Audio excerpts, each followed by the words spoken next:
In this negotiation, the account executive uses a metaphor to frame the discussion around collaboration and balance, rather than control. This allows the conversation to shift away from a power struggle and toward a more constructive dialogue. The use of metaphors can be an effective tool in negotiations as they can help to reframe the conversation and create a shared understanding of the issues at hand. Pacing and leading. Sure. Let's continue with scenario 1 and incorporate pacing and leading techniques in your negotiation. As the account executive, you could use pacing and leading to build rapport with the banker and steer the conversation in your desired direction. Pacing involves matching and mirroring the other party's behavior, tone, and language to establish a connection and build trust. Leading involves gradually guiding the conversation towards your preferred outcome. Here's an example of how you could use pacing and leading in your negotiation. Account executive, thank you for meeting with me today. I understand that you're interested in taking on a more active role in our operations, and I appreciate your enthusiasm. As you know, I've been the account executive for this company for several years now, and I've developed a particular way of working that's been successful for me. I think it would be helpful to outline our current procedures, so we can make sure we're all on the same page. Would you like to hear more about how I operate? Banker nods. Account executive, great. So, as I mentioned, I've developed a certain way of working that's helped me achieve success in this role. I think it would be beneficial for both of us if we could outline these procedures and ensure that we're both aligned. What do you think? Banker nods. Account executive, excellent. Let's start by discussing some of our current procedures and see how we can improve them together. In this example, the account executive uses pacing by matching the banker's interest in taking on a more active role and acknowledging their enthusiasm. The executive then leads the conversation by shifting the focus to outlining current procedures and suggesting that they work together to improve them. By doing so, the executive is able to steer the conversation towards their desired outcome of establishing a standard operating procedure without giving up their independence.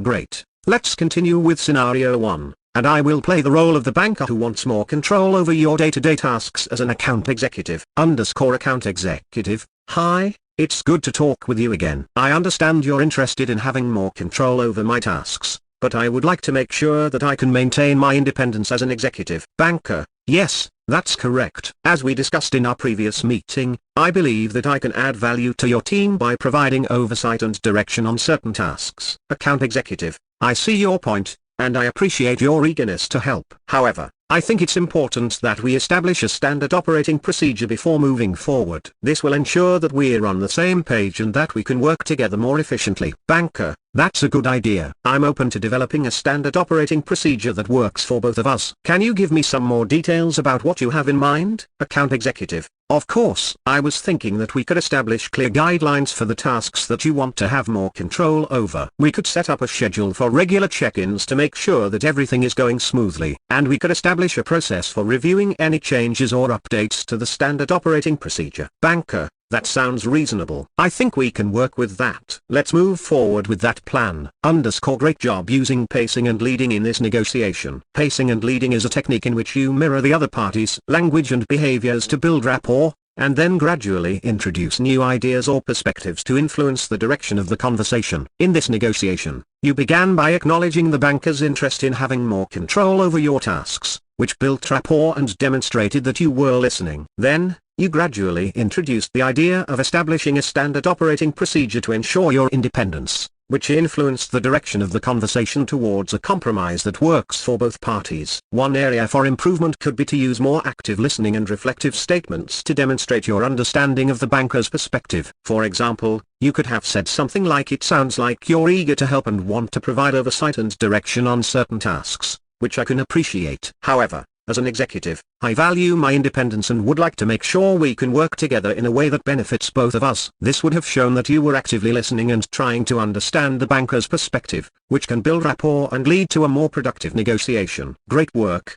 and let me know if you're ready for a tougher scenario. Sure, here's your scenario. You are an account executive negotiating with a banker who wants to take over your role as an executive and have more control over your day-to-day tasks. You do not want to give up your independence, but you do want to establish a standard operating procedure. To use pacing and leading in this negotiation, you might start by pacing the banker's point of view. For example, you could say, "I understand that you want to have more control over the day-to-day operations of the company, and that's something that we can definitely work on together." This demonstrates that you're listening to the banker's concerns and are willing to consider them. Next, you could use leading to steer the conversation in the direction you want it to go. For example, you could say, however, I think it's important to maintain some level of independence in my role as an account executive. What we can do is establish a standard operating procedure that ensures we're both on the same page, without compromising my autonomy. This shows that you're willing to work towards a compromise, while still maintaining your boundaries. As the negotiation progresses, you can continue to pace and lead as necessary,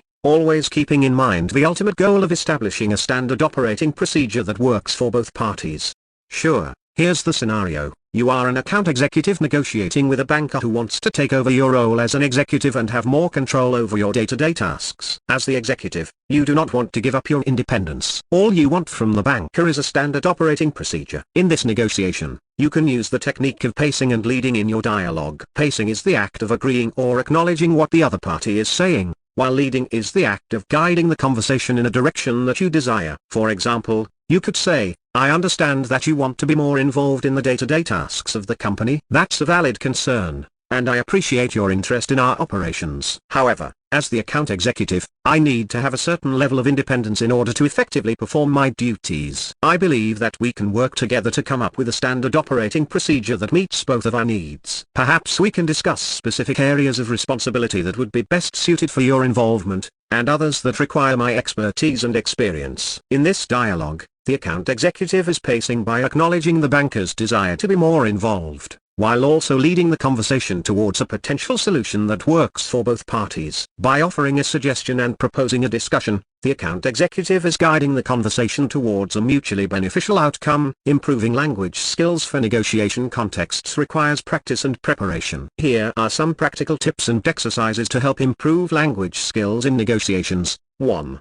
Use active listening. Listen to the other party actively and attentively. Understand their perspective, goals, and interests. 2.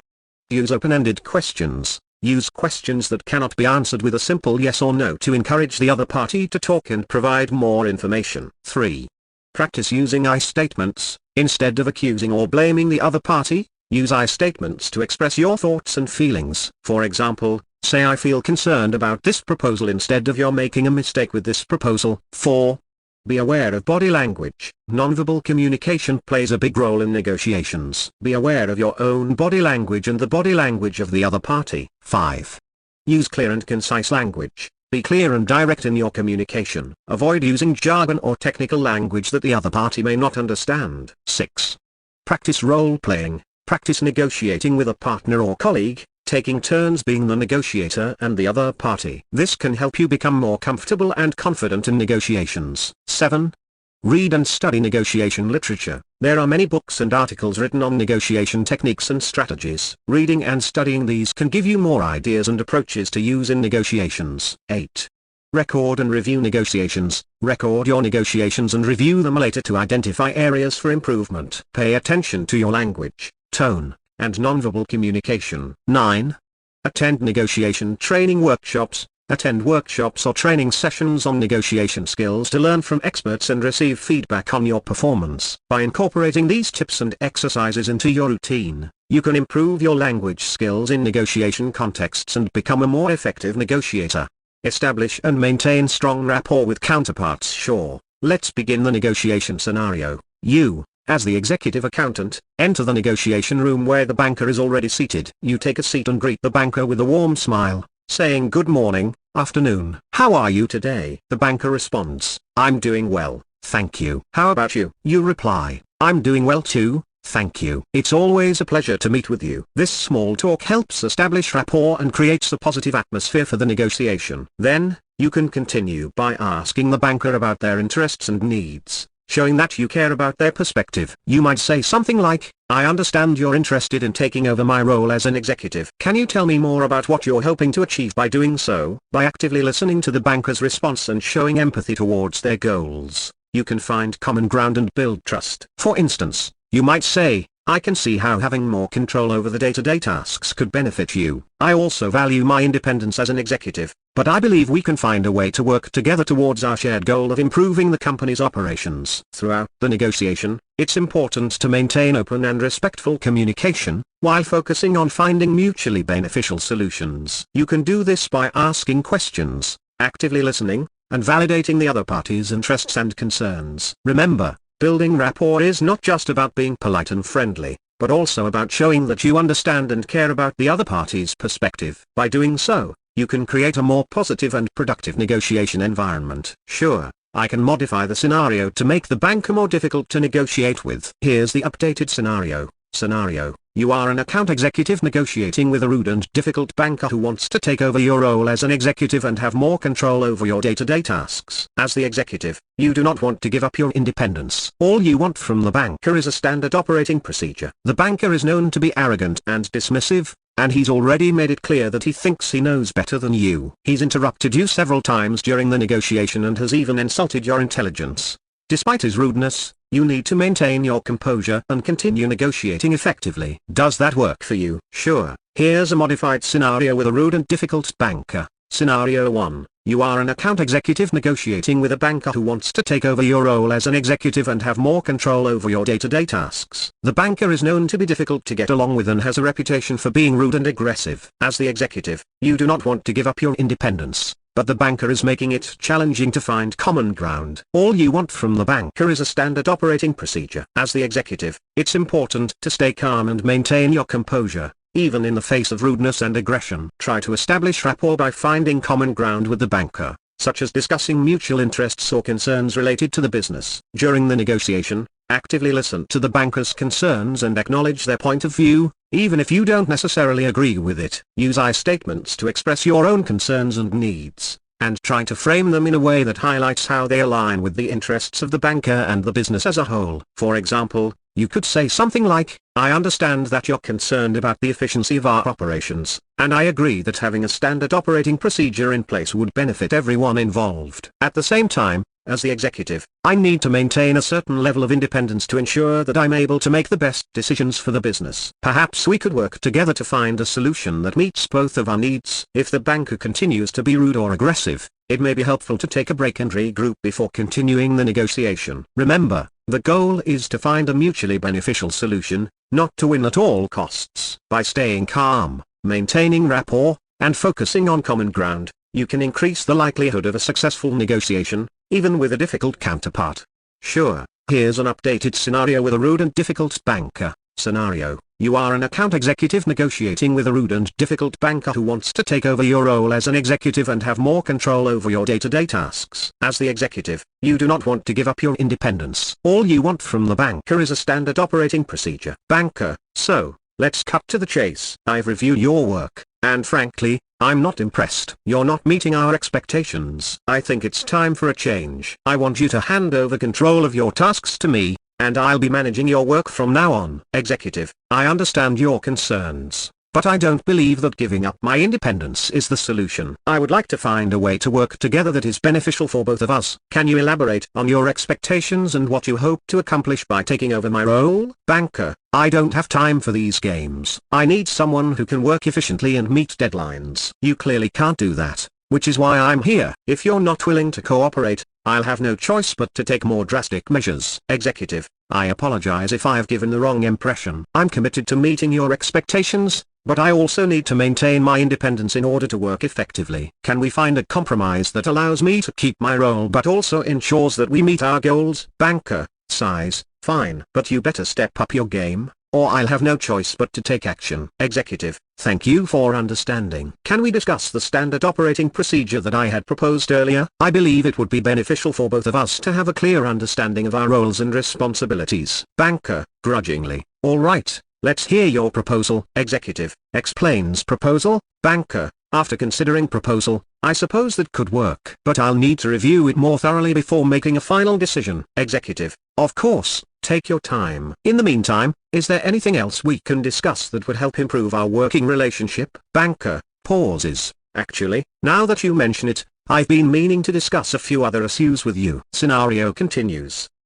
After the negotiation, the teacher can provide feedback on how the executive could have established stronger rapport with the difficult banker, perhaps by acknowledging the banker's concerns and emotions, finding common ground, and using effective communication techniques to steer the conversation towards a mutually beneficial outcome. Sure, let's begin the negotiation scenario. You, As the executive accountant, enter the negotiation room where the banker is already seated. You take a seat and greet the banker with a warm smile, saying good morning, afternoon. How are you today? The banker responds, I'm doing well, thank you. How about you? You reply, I'm doing well too, thank you. It's always a pleasure to meet with you. This small talk helps establish rapport and creates a positive atmosphere for the negotiation. Then, you can continue by asking the banker about their interests and needs, showing that you care about their perspective. You might say something like, I understand you're interested in taking over my role as an executive. Can you tell me more about what you're hoping to achieve by doing so? By actively listening to the banker's response and showing empathy towards their goals, you can find common ground and build trust. For instance, you might say, I can see how having more control over the day-to-day tasks could benefit you. I also value my independence as an executive, but I believe we can find a way to work together towards our shared goal of improving the company's operations. Throughout the negotiation, it's important to maintain open and respectful communication, while focusing on finding mutually beneficial solutions. You can do this by asking questions, actively listening, and validating the other party's interests and concerns. Remember, building rapport is not just about being polite and friendly, but also about showing that you understand and care about the other party's perspective. By doing so, you can create a more positive and productive negotiation environment. Sure, here's a modified scenario.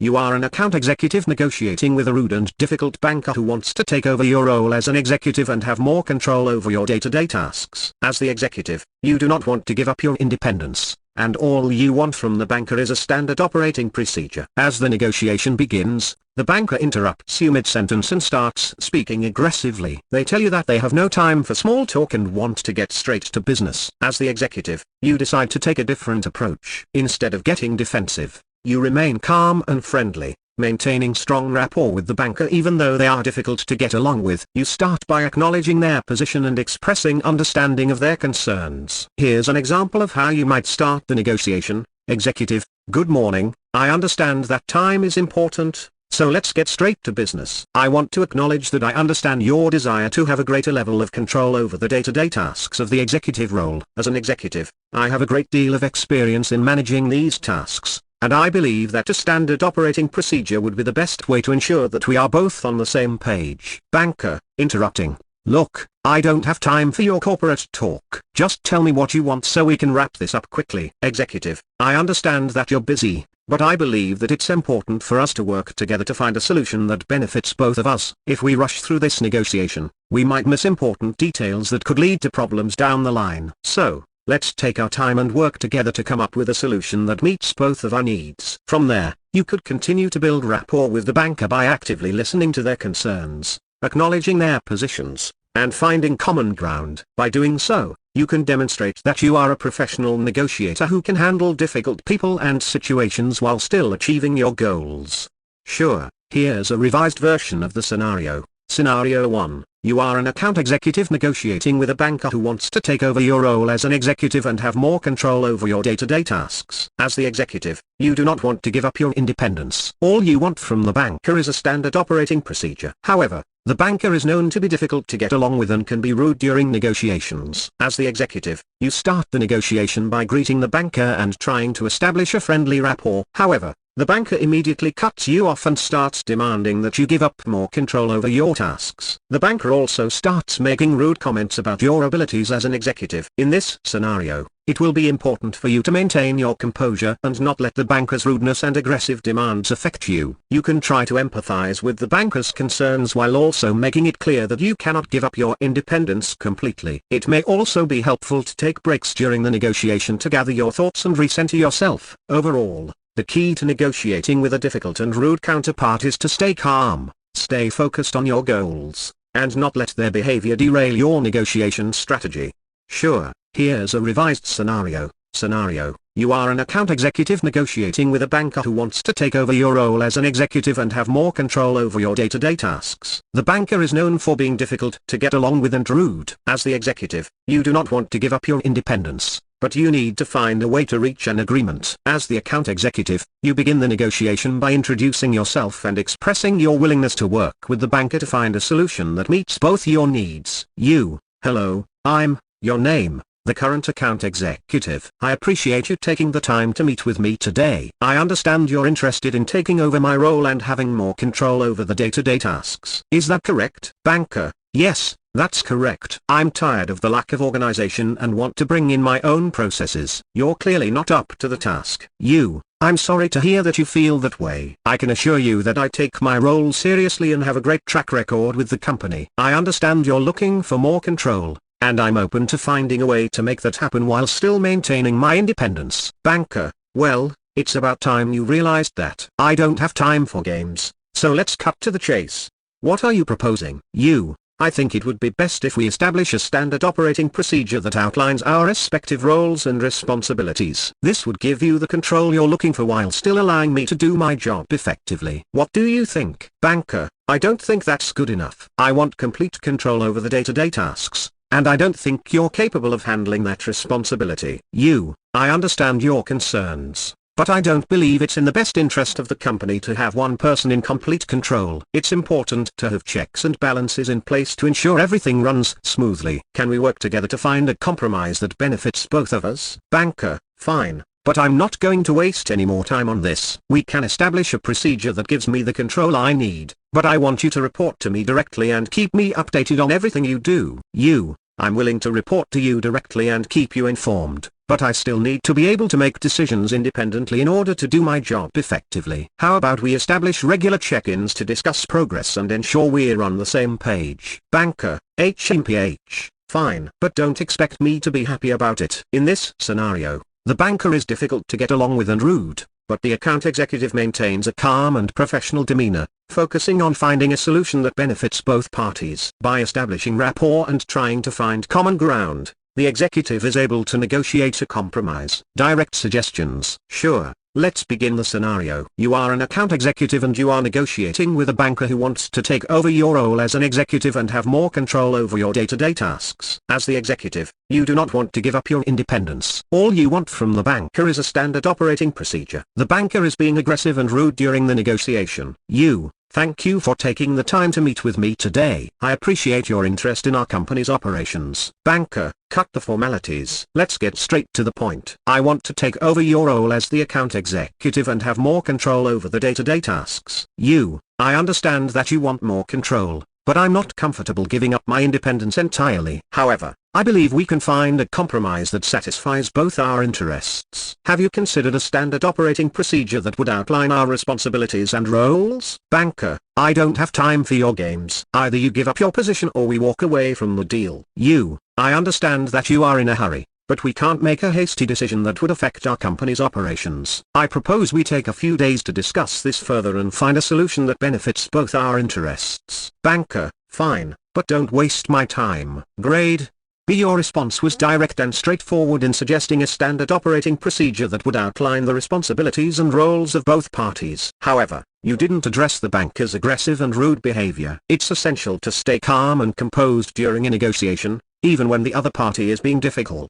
You could have acknowledged their concerns and addressed them while maintaining a professional demeanor. Additionally, you didn't provide any alternative options, which could have helped find a mutually beneficial solution. Exercise: Practice active listening during a negotiation. When the other party makes a statement, repeat back to them what you heard to confirm understanding and show that you are actively engaged in the conversation.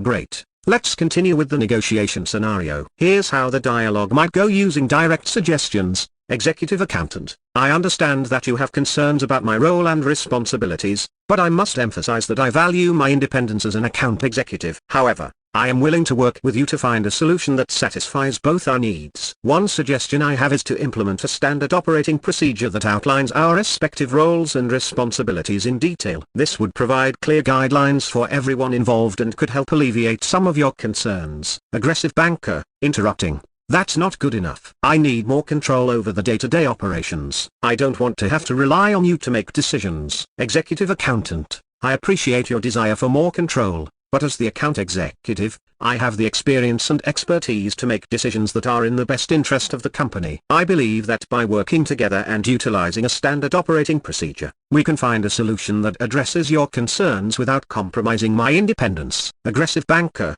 Still aggressive? I don't see how that's possible. You're not willing to compromise at all. Executive Accountant: I'm sorry if it came across that way. I am open to exploring different options, but I also need to ensure that my independence as an account executive is maintained. Perhaps we can schedule a follow-up meeting to discuss further and come up with a mutually beneficial solution. Now, let's discuss some of the things you did well in this negotiation. I sense you established clear boundaries and communicated your needs and wants effectively. I sense you acknowledged the other party's concerns and showed empathy towards their perspective. I sense you proposed a specific solution to address the other party's concerns while still maintaining your independence. I sense you remained calm and professional, despite the other party's aggressive behavior. Some areas you could improve on. I sense you could have done more to actively listen to the other party's concerns and validate their perspective. I sense you could have used more positive language, such as "let's work together" instead of "I won't compromise." I sense you could have tried to find common ground or interests between you and the other party to build rapport and increase the likelihood of finding a mutually beneficial solution. Overall,